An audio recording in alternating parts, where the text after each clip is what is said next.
Welcome back, everyone, to the deep dive. Sometimes I stumble upon these little things that just really grab you emotionally, and, I can't help but want to dig into them. Oh yeah, I get that. And recently, I was just looking through some of these really fascinating stories collected in Forgotten Toys. Stories of longing and reunion. And I don't know about you, but something about these tales of forgotten toys just, it really struck a chord with me. Well, for sure. I mean, you're talking about something so universal, right? Like, who hasn't had that special toy growing up that, you maybe even forgot about or lost touch with over the years? And it just, I don't know, it brings up all these feelings of nostalgia and maybe a bit of melancholy too. Definitely. And there's something about these stories that goes beyond just personal nostalgia. It's like they're tapping into this deeper human longing for connection and belonging. So we're going to take a deep dive into 6 of these stories and really unpack what makes them so resonant.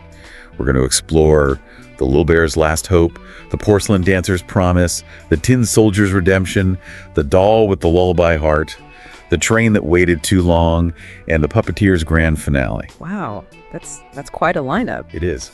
Each one offers a unique perspective on hope, love, memory, and the enduring desire to find our place in the world. So let's start with the first story, the Little Bear's Last Hope. Imagine this. You have this old teddy bear, his name is Oliver, and he's been abandoned on a street corner. The only light is this flickering street lamp, and night after night he's just there, just watching the city lights go by, holding on to this tiny sliver of hope that maybe, just maybe, the child who once loved him will remember. It's such a poignant image, isn't it? This little bear, all alone in the darkness, but still holding on to that hope. And it makes you think about, what is it about these objects that we imbue with so much meaning? Why do we project our own emotions and desires onto them? Yeah, and it's not even just us projecting those emotions. The story describes how the other forgotten toys nearby seem to rally around Oliver, offering this silent encouragement. Like there's this whole unseen community of lost and forgotten things out there, and they're all connected by this shared experience of longing. It's like they're all in it together, right? Yeah. Like even in their abandonment, there's this sense of solidarity and empathy, and that collective hope almost makes Oliver's own hope feel stronger, more tangible. Right. And then, in this almost unbelievable twist of fate, a gust of wind carries the sound of a little girl's laughter. Emma, Oliver's former owner. And it's like this spark of recognition. It's as if that sound, that laughter, is all it takes to reawaken that dormant connection between them. It's this reminder that even though time has passed, even though they've been separated, that bond hasn't disappeared entirely. And then the very next day, Emma stumbles upon that same street and finds Oliver.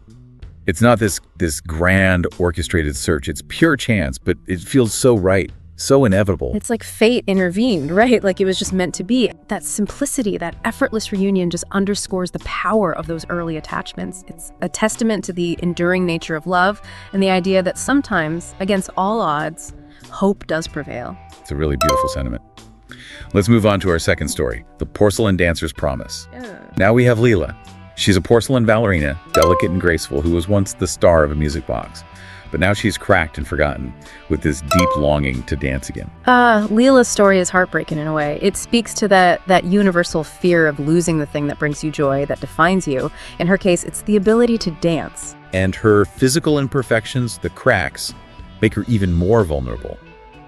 But despite that desire to dance still burns within her. Right. It's like a reminder that our passion, our creative spirit can endure even when our bodies or our circumstances might fail us. And then enters Leo. He's a lonely musician, burdened by his own sorrows, and he stumbles upon Leela.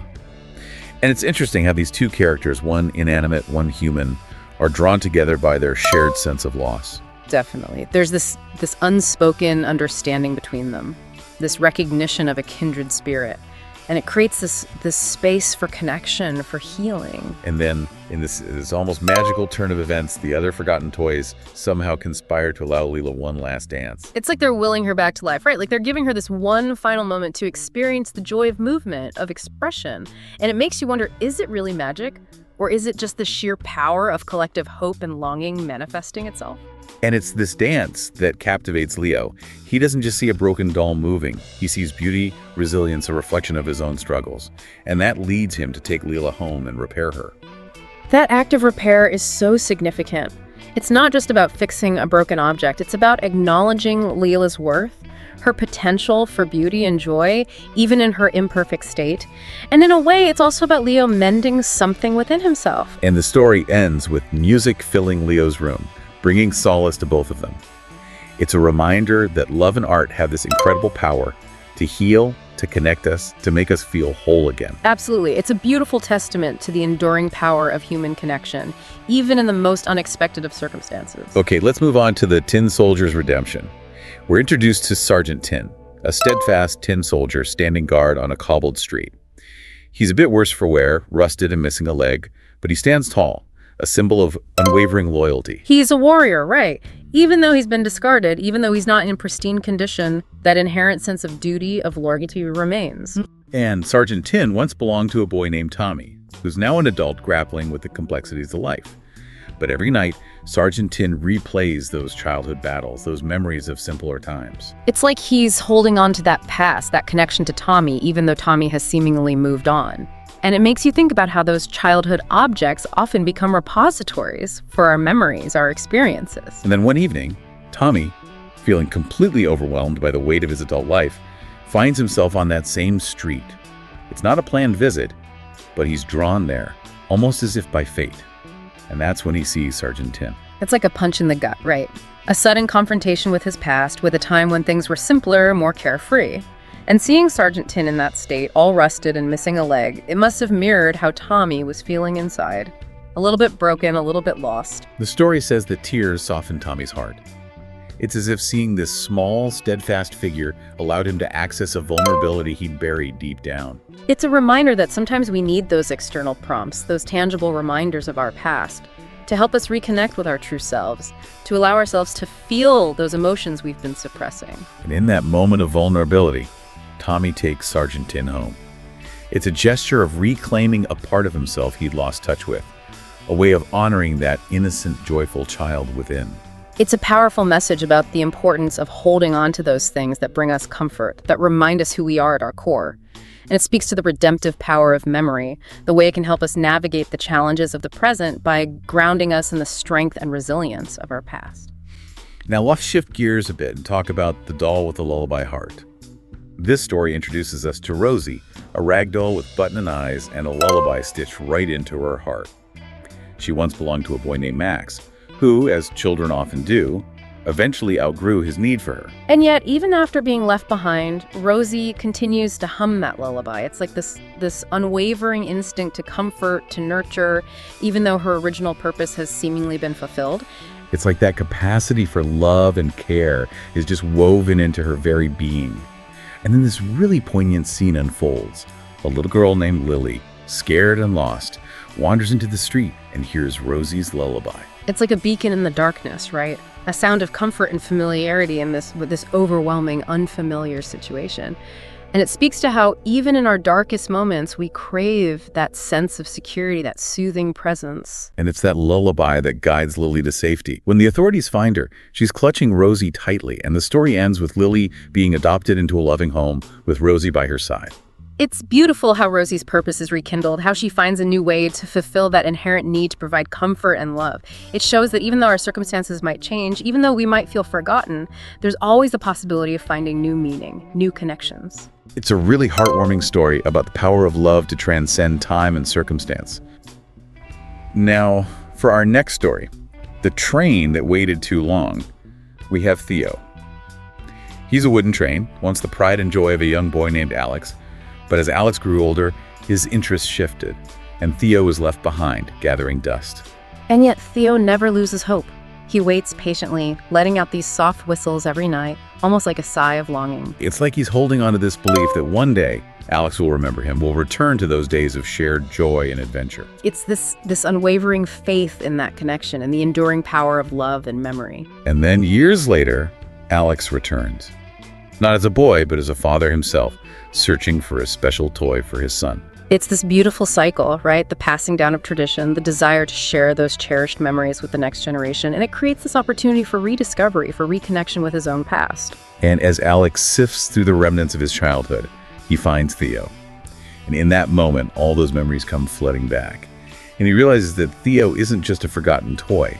He's a symbol of a time of pure joy and imagination. And what better gift to give his son than that, right? The toy that carries within it all those stories, all that love. The story ends with Alex's son playing with Theo, promising never to forget him. It's a reminder that the things we love, the things that bring us joy, have a way of enduring, of finding new life in unexpected ways. And it highlights that cyclical nature of our relationships with these objects. They connect us to our past, to our present, and to the future. Okay, our final story, The Puppeteer's grand finale, introduces us to Pip. He's a wooden marionette, a little faded and worn with age, but still dreaming of one last performance.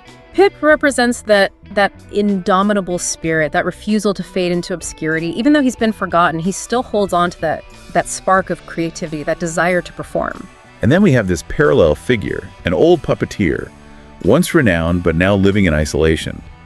There's this shared sense of faded glory, this yearning for a return to the spotlight. It's like they're both echoes of their former selves, both grappling with this sense of being forgotten, overlooked. And the other forgotten toys, sensing Pip's longing, encourage him, urge him to keep striving for that final performance. It's like a last act of solidarity, this belief in the power of dreams, even in the face of adversity. And it's that collective encouragement that gives Pip this strength to keep going, to hold on to that hope. And then in this beautiful moment of serendipity, the old puppeteer stumbles upon Pip. And something about Pip, about his faded beauty, his unwavering desire to perform, sparks something within the puppeteer. It's like he sees himself reflected in Pip, right? Yeah. That yearning for one last moment of brilliance, one last chance to share his art with the world. And so the puppeteer repairs Pip, untangling his strings, restoring his vibrancy. It's a gesture of empathy, of recognizing that shared longing, that shared potential for beauty. And then, in a grand finale, the puppeteer and Pip take to the stage, performing for an audience filled with laughter and applause. It's a celebration of resilience, of the enduring power of art to connect us, to bring us joy. It's a beautiful reminder that even in the twilight of our lives, there's always the possibility of finding new purpose, new meaning, new connection. So we've explored these 6 incredibly moving stories, each one so different, yet all connected by this common thread of longing, of hope, of the enduring belief in the power of love to bridge the gaps of time and circumstance. And I think what's so powerful about these stories is that they transcend the realm of just children's tales. They speak to something very human within all of us. That need for connection, for belonging, for something to hold on to in the face of loss and uncertainty. They make you think about your own experiences, your own forgotten treasures, and the stories they hold. And they leave you with this sense of wonder, this belief that even the most seemingly insignificant objects can carry within them the echoes of love, of memory, of hope. And that perhaps in the end, it's those small acts of kindness, of remembrance, of rediscovery that truly make life worth living. And that's it for this deep dive into forgotten toys. We hope you've enjoyed exploring these heartwarming and thought-provoking narratives with us. Until next time. Keep seeking those forgotten treasures, and remember, even in the quietest corners, hope never truly fades away. Yeah. Goodbye for now.